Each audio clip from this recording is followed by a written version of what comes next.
আমার বাসায় এবার বলো আসছে, এবার বলো এবার বলো। আমি বাসায় ছিলাম বসে, ওইরকম আমার বাসায় আসছে, এসে বলছে নানা বাড়ি আসছিলাম, তাই তোর সাথে একটু দেখা করতে আসলাম, চল আমার একটু দিয়ে আনি, যে ব্রিজ পর্যন্ত দিয়ে আনি।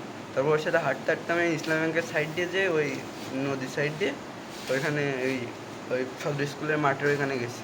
যাওয়ার পরে মাঠের ভেতর দিয়ে হাঁটতে হাঁটতে যাওয়ার সময় ও আমার পেছন থেকে পকেটে হাত দিয়ে ফোন বের করতে যাচ্ছে। আমি ফোন বের করতে না দিলে ও পেছন থেকে ছুরি বের করে আমার গলায় একটা পোস্টার আনছে। এবার আমি ওখান থেকে বাসা বাসা বলে চিল্লাচ্ছি, চিল্লাতে তার ভেতরে 2টা পোস্টার আনা শেষ। এবার ওইখান থেকে আমি ওই বিএমপি অফিসের ওইদিকে দৌড়াতে দৌড়াতে যাচ্ছি। ও প্রথমে ভয় পেয়ে ছুরি কিছু দূর যেয়ে ছুরি ফেলাই দিয়ে আবার এসে পকেটটা ফোন বের করার চেষ্টা করছে, বের করতে পারিনি।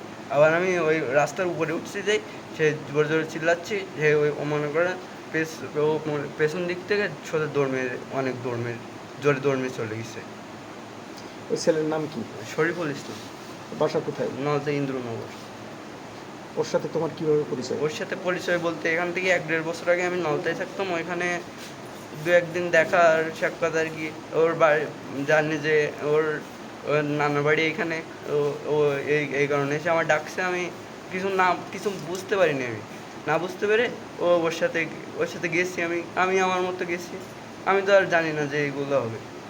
তোমার সাথে কি ওর কোনো পার্সোনাল বা ব্যক্তিগত কোনো ব্যক্তিগত কোনো সম্পর্ক, কোনো ব্যক্তিগত কোনো ইয়ে নেই। আক্রোশ ছিল না? জি না।